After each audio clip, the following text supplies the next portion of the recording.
Just a sound check. Can you hear me? Loud and clear. Thank you. Excellent.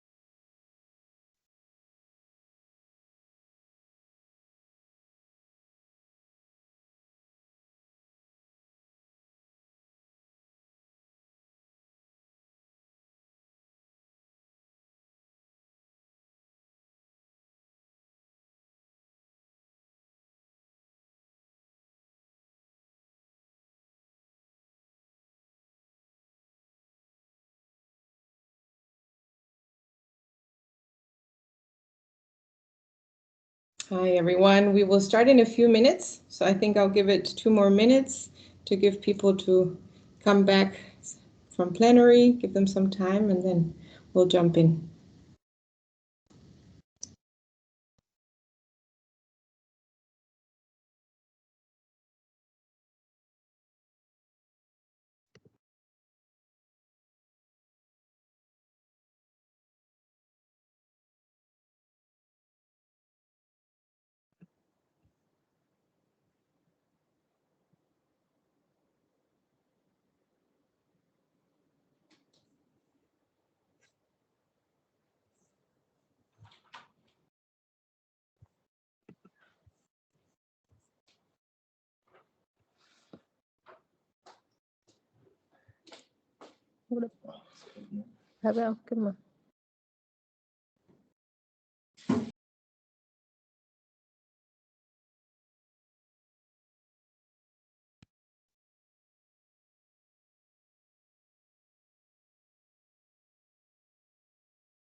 So hi, everyone. Good morning, good afternoon, and good evening.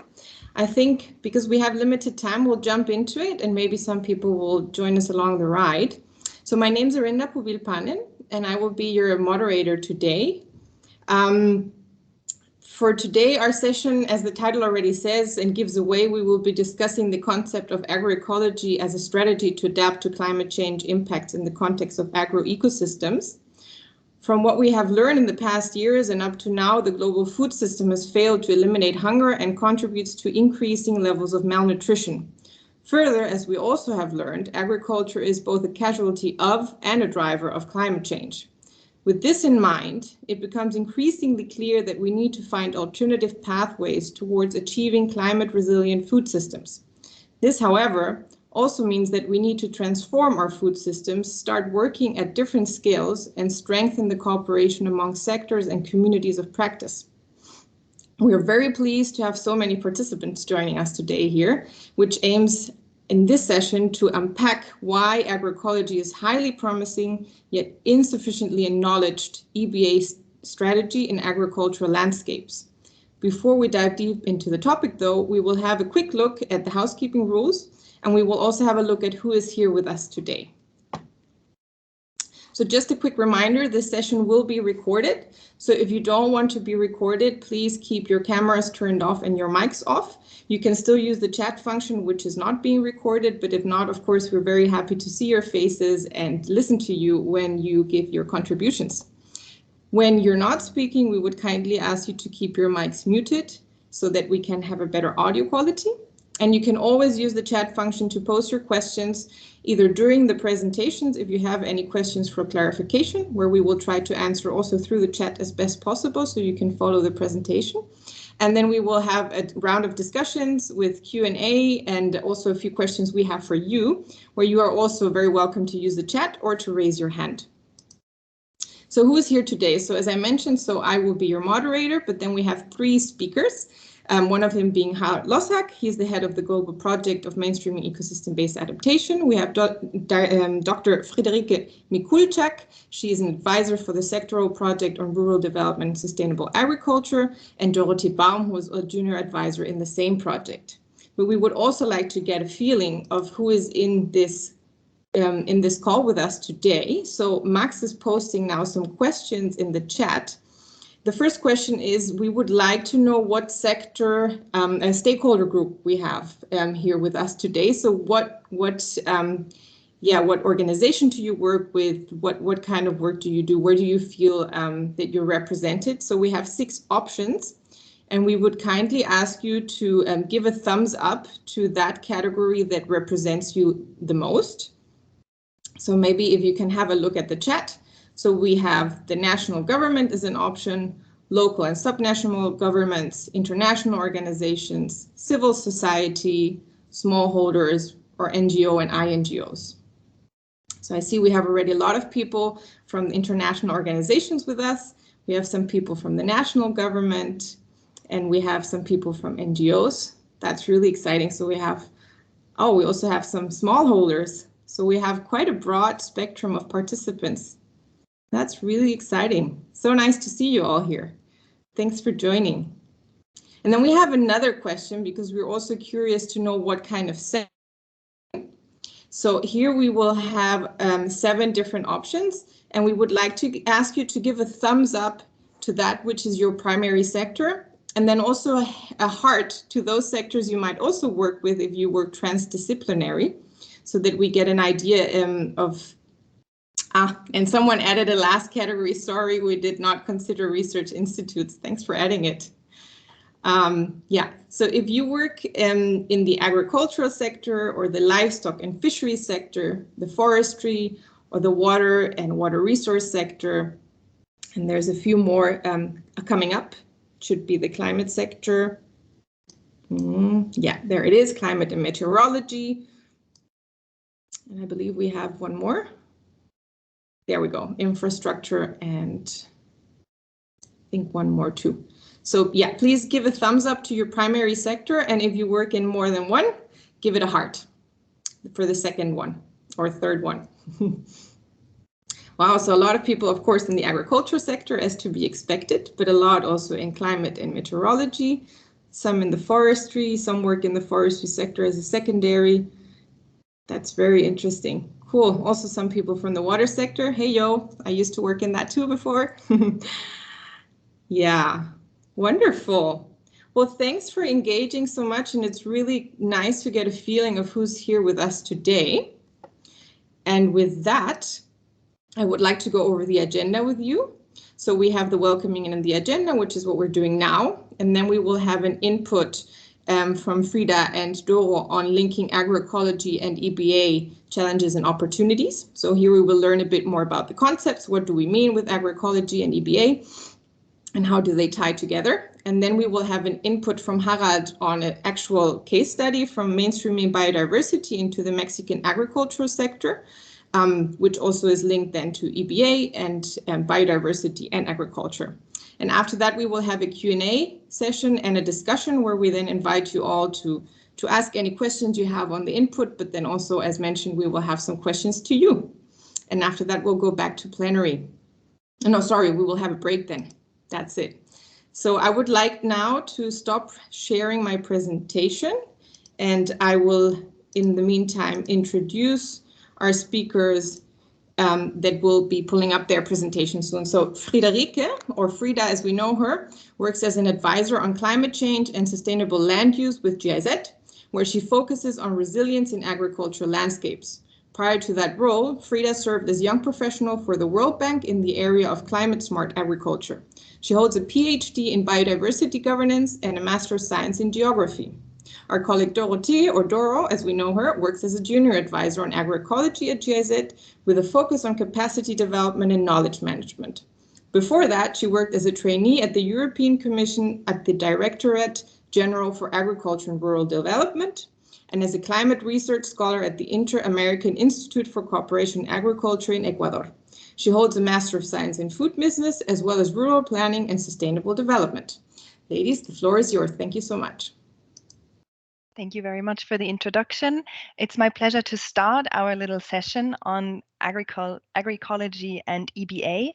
And in the preparation of this presentation, we had great help of Maximilian Ebing, our intern, who helped us with the design of the presentation. Frieda, can you? Yes, thank you. Before we dive into the concepts, Erinda already mentioned a couple of these aspects, but we really just want to emphasize these points that agri-food systems drive climate change and biodiversity loss. If we look at the graph on the right-hand side, we see that of the 71% habitable land on the Earth, 50% is used by agriculture, and of which 80% is used for livestock. And we also know that 1/3 of the global greenhouse gas emissions are originated from agriculture and the food system and all its components.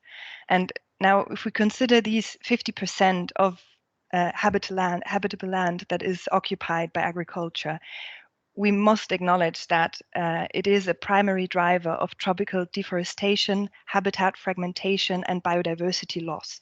And to this day, 86% of our species are at the risk of extinction. So it is a very imminent crisis. And go to the next slide.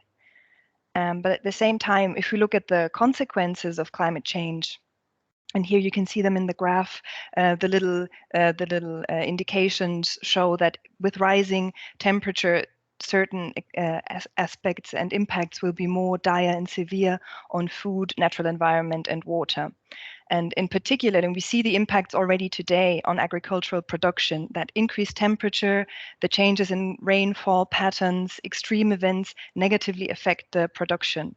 If we look at pastoral systems, for example, droughts, rainland degradation have already a negative impact and are only exacerbated by the crisis. And another aspect, with rising temperatures, there will be a shift in crop suitability and also vector ecology, meaning that pests and diseases that before would not be able to thrive in a certain environment will now also encroach on that environment, and with that threaten food security and human health. So we see that there is already this impact on agriculture, and as Erinda said, it is also suffering from the effects of climate change. And at the same time, the loss of agrobiodiversity and landscape simplification reduces the climate resilience that our ecosystems withhold. And so we need, and you go to the next slide, Frieda. And we need systemic solutions in order to address hunger, malnutrition, and obesity, because all of these are interlinked. We cannot just simply look at climate change or biodiversity loss. We need to look at all of them together in order to achieve the sustainable development goals that are depicted below. So we need a systemic solution. And one of those solutions is agroecology. You can go to the next slide.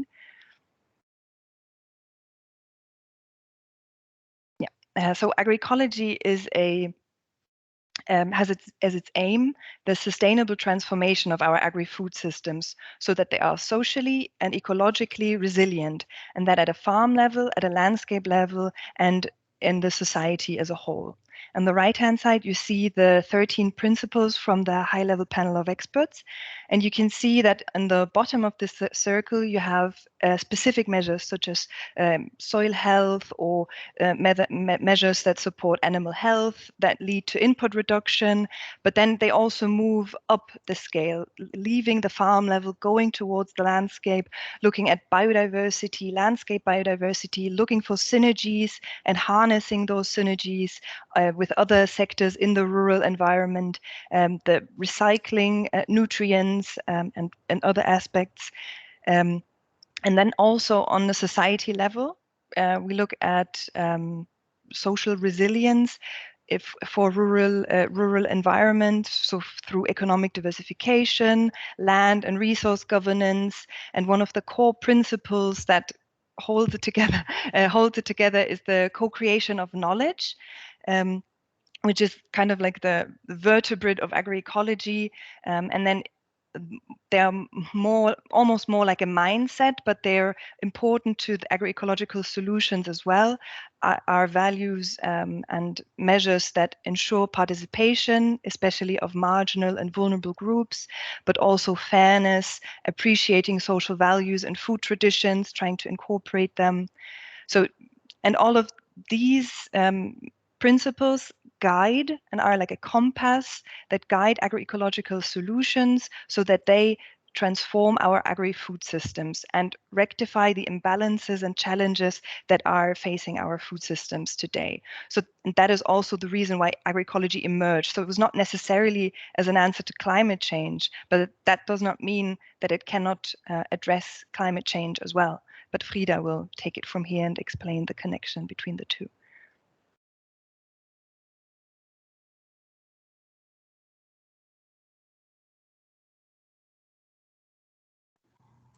I can't hear you yet. Can you see and hear me? Yes, we can see and hear you. Yeah, so I'm just watching at the screen, which is a bit weird, but that's it. So thanks, Dora. Yeah, I'm taking over.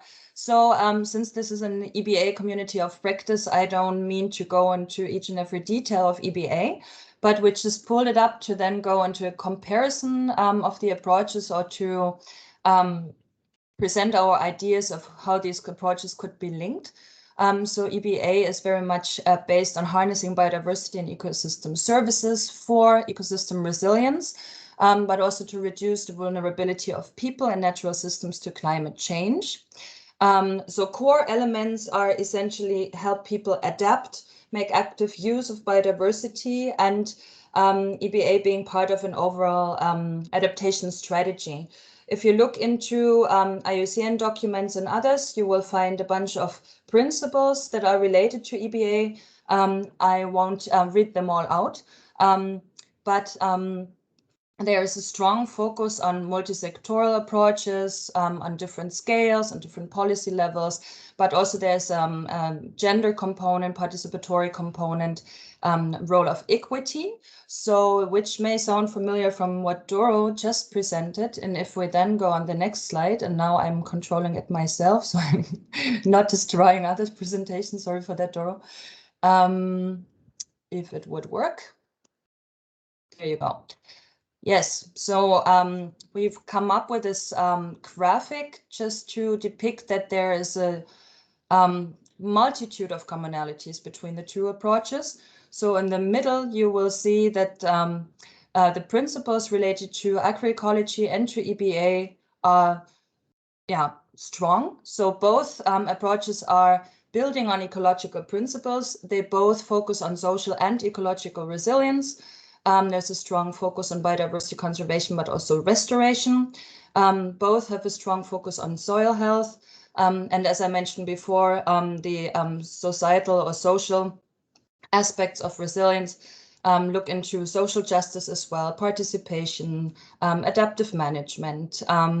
On the left-hand side, in agroecology, as Dora has mentioned, agroecology by nature does not focus specifically on climate risk and vulnerability, but obviously due to agroecological approaches, there will be resilience benefits, but also mitigation benefits. But what's peculiar to agroecology, that's why we put it on the left-hand side, it's a transformational approach. It aims at transforming food systems. So, and it strongly focuses on the right to food, whereas ecosystem-based adaptation by nature originates in climate community of practice, strongly focuses on climate risk and vulnerabilities as baseline to implement EbA approaches, and it's typically also part of a wider adaptation strategy.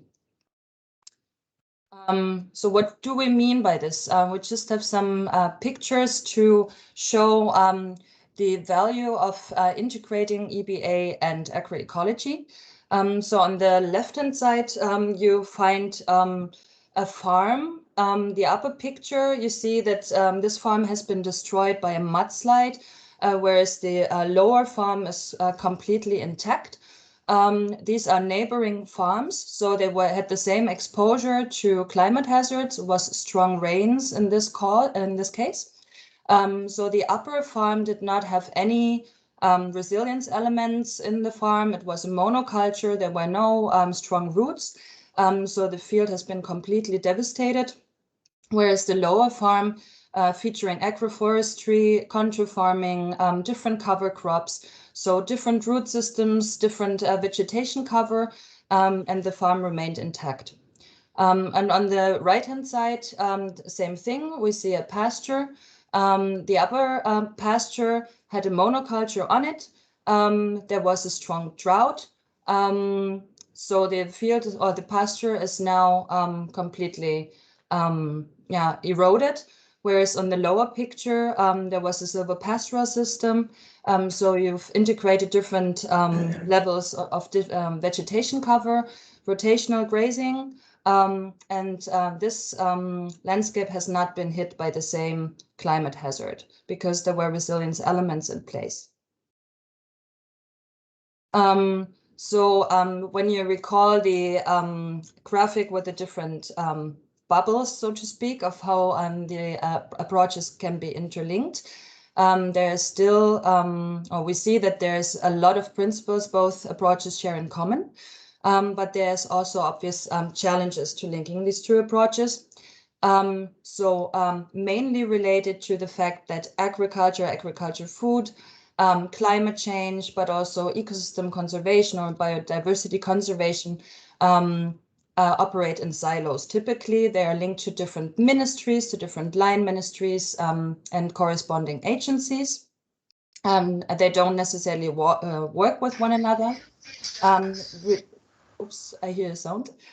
So related to that, you also have a lot of different policy strategies, frameworks, programs that are sectoral.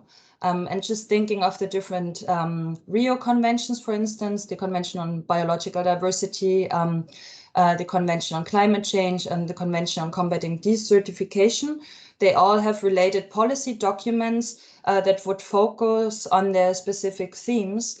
So countries need to adhere to different indicators, to different measurement approaches, to different reporting systems.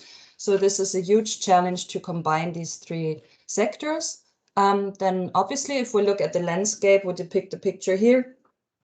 You have a diversity of actors, a diversity of interests, of contrasting development goals within the landscape, which makes governance and planning challenging to align these interests and find common ground. And then finally, systemic approaches are considered complex. So if we then go into how these approaches could be linked, starting with governance. So obviously we need stronger collaboration between sectors, between ministries, for instance, via interministerial working groups or integrated programs. It would also be a huge benefit if countries were to identify relevant national policies and strategies on climate change, food security, and see how responses could be aligned, for instance, within an integrated adaptation plan or strategy. We need policy coherence. So as I mentioned before, there's a multitude of policy frameworks, development plans, and so on within a country, but also down to the local level. So to look into how these approaches could be integrated would also be worthwhile to see how policies could be aligned. Then it's important to mention that we don't talk about a new approach. So we don't want to create yet another systems approach, but rather to combine agroecology within an EbA framework, for instance. So which would work if we would build much more strongly on already existing institutional arrangements, multi-actor alliances that are shaping up. What I mentioned before, the Rio conventions are still very sector specific, but we see strong movements that there are increasing synergies between the conventions, integrated programs. And then if we look into one more thing, on the Rio conventions, we see a positive shift. So during the last UNFCCC, the climate convention last year, there was a dedicated Nature and Land Use Day And for the first time ever in a climate declaration, ecosystem health and the consideration of biodiversity has been specifically mentioned as adaptation and mitigation strategy, or as necessary for ecosystem health, to link ecosystem health and climate. So that was the first time ever. Then we also had the UN Food System Summit. There was a coalition built on agroecology. So there's a range of actors working together to pushing agroecology, so to speak. And we have within the UNFCCC, for instance, also if we look at the instruments, the NDCs, we find that as a lot of countries mention adaptation in agriculture, some specifically even agroecology. So 17 NDCs contain agroecology specifically, and also more than 100 NDCs contain nature-based solutions or ecosystem-based approaches, focusing typically on wetlands, peatlands, and other ecosystems, but some of them also focusing on agriculture. So there are entry points how these approaches could be combined. Then obviously there is a lot of movement also in terms of integrated landscape management. So to bring actors together, to bring different interests together, and to see how a landscape basically could be designed or developed in a climate conscious way, building on agroecological approaches, integrating traditional knowledge systems, integrating diverse natural resource user groups, and then also looking into, and that's also very important, look into the enabling environment factors. So what policies would need to be implemented, for instance, also related to the land tenure regime or natural resource tenure regime. So these are the sort of contextual factors that also need to be looked into to push an integration of these two approaches. Financing, same thing. A lot of financing aspects are sector specific. We have climate finance, agriculture finance, obviously, and conservation finance. So there's also a development to integrate finance schemes, for instance, in blended finance schemes or landscape funds. Another development that is happening, there's a lot of initiatives now looking into how agricultural subsidies or incentive systems could be reformed to also account for ecosystem services and biodiversity. So this is very promising. And finally, looking into measurement, one way forward would be to look into total economic value approaches or ecosystem service valuation, to integrate that into decision making also within the agriculture sector, and to go beyond focusing on simple metrics such as yield per hectare, which would disregard negative social and environmental externalities. So finding ways to integrate different ecosystem services and values also within metrics, for instance, within agricultural programs, would very much help to also account for other benefits that agroecological approaches, that sustainable or regenerative approaches in agriculture provide. Yeah, and now just the key messages, what we've heard basically throughout the presentation. We've heard that we have multiple crises that agri-food systems are confronted with, but that they are also causing. So we need actually a transformation of our global food system to account for these multiple crises and help fight them.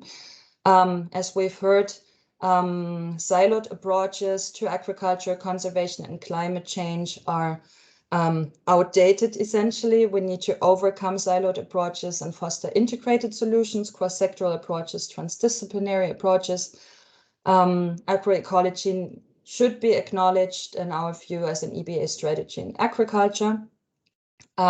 We've seen that they share a lot of common principles, which would really support joint programs and strategies. And we've heard that in order to enable a linking between these two approaches, we need to focus also on enabling environment factors with both governments and private sectors working towards incentivizing these approaches, thereby including a diversity of actors, including traditional knowledge, which is also key in our view. And with that, I thanks a lot for your attention. Thank you so much, Frida and Doro, for this really interesting presentation. I learned a lot still myself too, so that's really great. And because of time, with no further ado, I would like to introduce Harald Lozak, who is the current head of the Global Project Mainstreaming EbA.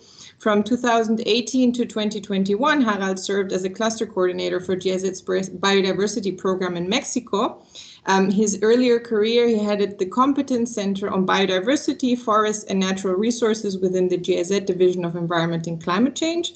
Prior to that, he coordinated the GIZ-supported pilot program for the conservation of tropical rainforests in Brazil. Harald has a degree in development sociology and political science from the Free University of Berlin. And today he will talk a little bit about very successful project on agroecological sector in Mexico. So over to you, Harald. Thank you very much, Arinda, and thank you very much for this opportunity to speak about the results of a recently finished EKEEP-funded project in Mexico, which gathers some of the findings outlined in the previous presentation and can be considered as an example of a new perception of a multi-sectoral approach to agroecology and ecosystem-based adaptation. The project was a direct result of the 13th Conference of Parties to the Convention of Biological Diversity held in Cancun in 2016. It was one of the first strictly environmental projects worldwide to be allocated in a Ministry of Agriculture as the main counterpart. It was executed by GIZ in a broad intersectoral approach with the participation of the Mexican Ministry of the Environment, several subnational state governments, specialized environmental institutions, international organizations, and civil society, as well as smallholder organizations.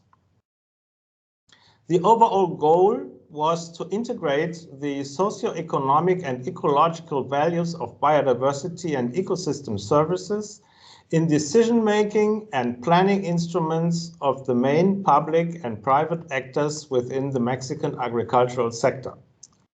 The agreed outputs refer to the economic analysis of ecosystem services and biodiversity, the promotion of intersectoral coordination and governance, capacity building, the support of local smallholders in their effort to change paradigms to sustainable agriculture, and communication and dissemination of results and impacts. In a broader sense, the project can be considered not only as a biodiversity-centered approach, as it followed most of the basic principles of ecosystem-based adaptation to climate change and of agroecology, without always naming them explicitly. But this is the underlying goal of our presentation. Many times we work in certain closed communities of certain theoretical approaches, whereas on the ground we are doing the same. Activities are converging, and we could address problems more effectively applying a higher degree of holistic understanding. We will see this in more detail.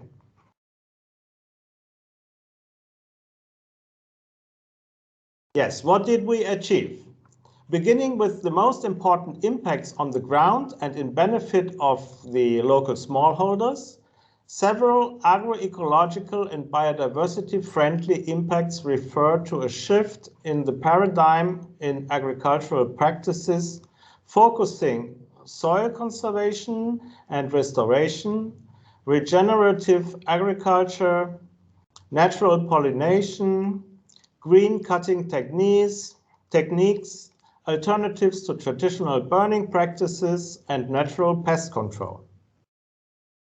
This included the establishment of native seeds networks, as well as a special attention to different value chains.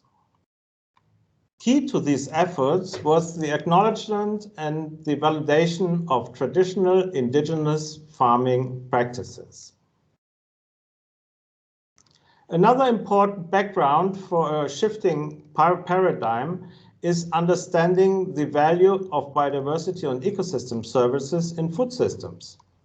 Making food values visible is key to a more sustainable and biodiversity-friendly production, which conserves nature and supports adaptation to natural hazards and the effect of climate change. In cooperation with FAO and UNEP, specific case studies were conducted focusing corn and coffee as the main Mexican commodities.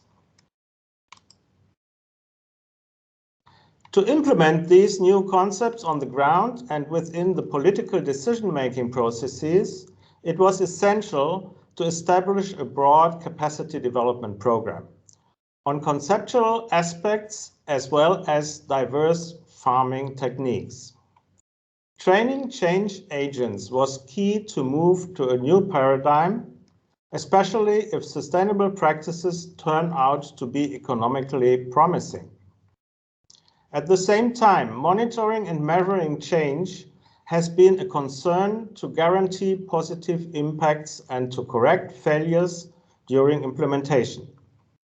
Again, capacity development and monitoring efforts are key elements for EbA as well as for agroecology. Access to as well as certification of sustainable agricultural products are essential to guarantee economic success. Several doors could be opened to bridge the gap between smallholders' needs and private funds to finance agroecological farming. Whereas the official banking system still hesitates to invest, big retail sellers and even multinational corporations seem to be open their business for a growing demand for green and ecological products. Another key aspect of EbA and agroecology is the ability to facilitate complex public policy processes by intersectoral and participatory dialogues. The project succeeded at several levels.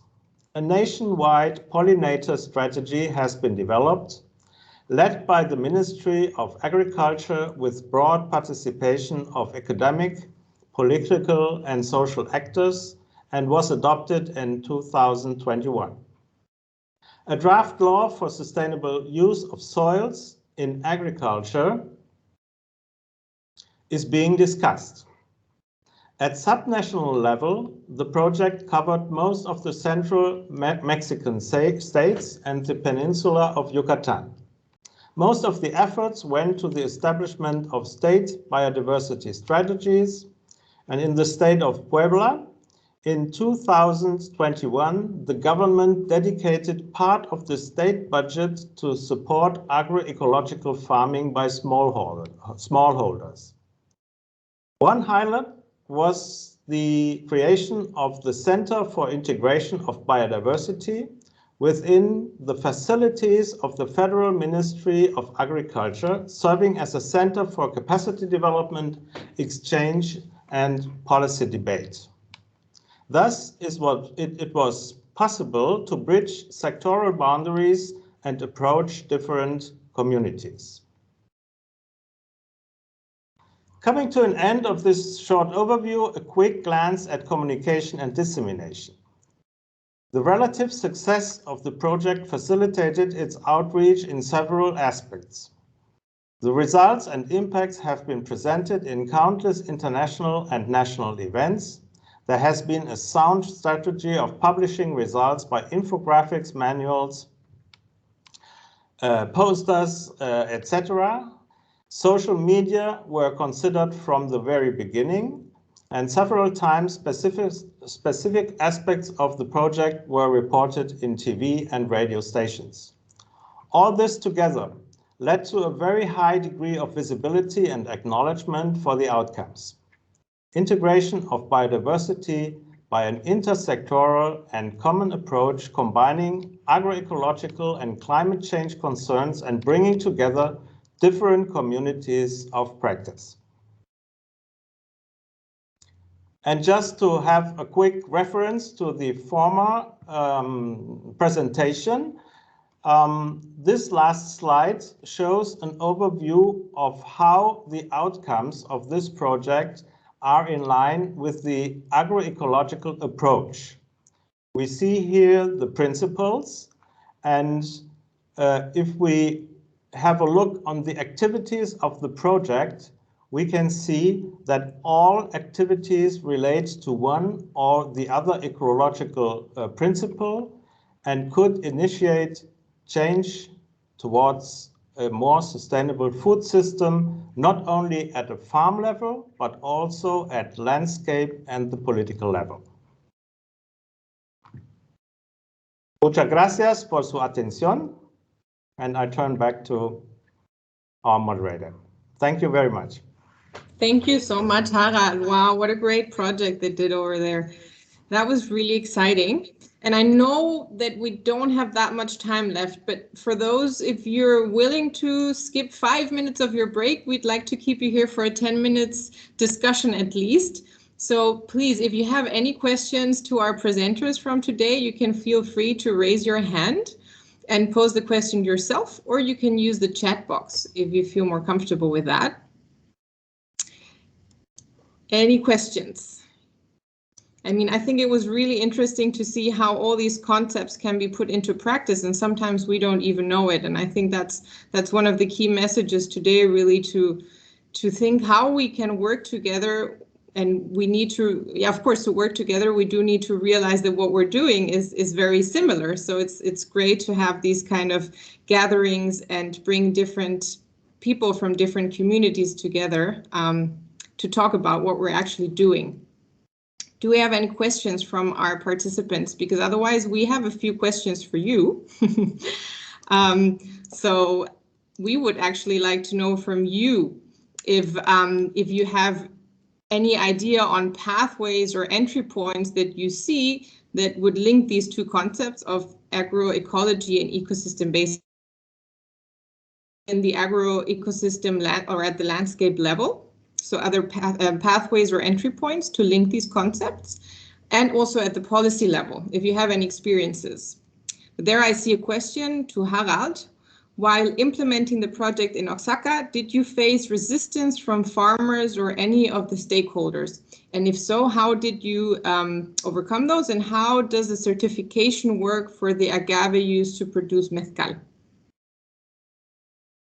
Yes, fortunately, we didn't face any resistance because the smallholders are very, very poor, and the market for mezcal is very competitive, and so every help for the smallholders is very welcome. So we didn't have any resistance from this side, and the certification process was a complicated one, but at the end we succeeded, and we have a label which really covers the bat-friendly, so-called bat-friendly mezcal, because we use the protection and conservation of the bats to just for pest control and for pollination as well.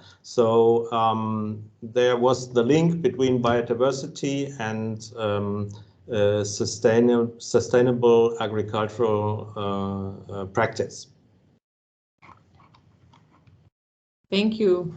Thank you, Harald. And really nice to know that you didn't have any resistance. That's so unusual. So that's really great. There's another question for you. So Harald, I noticed that the regenerative practices were contained within the overall agroecology approach. What, in your opinion, is the main difference between them? Well, actually, I think one of the understandings we have in the project, or we had in the project, was that there is not really a very big distinction between these concepts. And I wanted to stress that we had in the beginning an approach to say, well, wherever you come from what community you come from, or from the agroecological side, or from the biodiversity conservation side, or from the climate change protection side, all of them have different theoretical concepts, but on the ground, you're working with the same practices. So it wasn't that important for us to see where are the theoretical differences between the concepts, but doing something on the ground in benefit for the smallholders. So that's a little bit our message we want to convey today, because if we want to leave our silos, we have to acknowledge that other communities may be doing the same, but naming it differently. Thanks, Harald. And we have a follow-up question. Was the certification fundamental for accessing the market or changing practices, or what was the main benefit of the certification? It was not fundamental for accessing the market, because you can sell whatever you want to. But the certification opened a certain niche, and it was very important to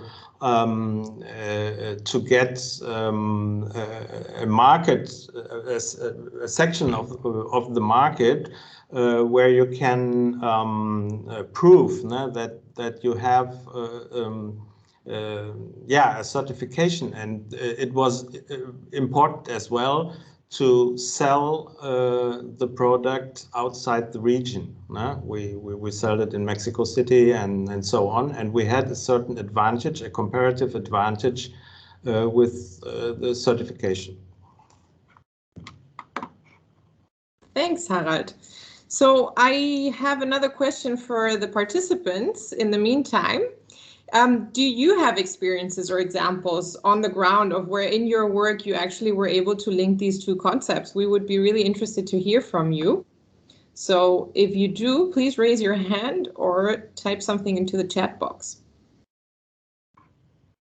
And otherwise, I mean, seeing that we are already running over time, we would really like to thank all of you for participating today, for listening to these very important concepts that are becoming more and more important, considering all the issues that we've seen we have in the global food chains, and we really need to address. And also, yeah, climate change is real. It's here, it's happening. So what better than to link concepts and to work together to try to overcome it in a way that's socially just and environmentally friendly. So we really thank you for your participation. I would like to give a big thank you to Harald, to Doro, and to Frida for the great inputs. And we will post these presentations on the website, so you will have, everyone will have access to the resources. The website will stay open for a month after the event is finished, so feel free to download everything. The recordings will also be made available if you would like to listen to it again, or you join us a little bit later. And then with that, I wish you a nice break, and we look forward to seeing you at 2:15 again in the next round of breakouts. I will be moderating one on climate justice, so if anyone's interested in climate justice, welcome to join us. And there's 2 other very cool sessions too. So yeah, thanks everyone, and see you soon.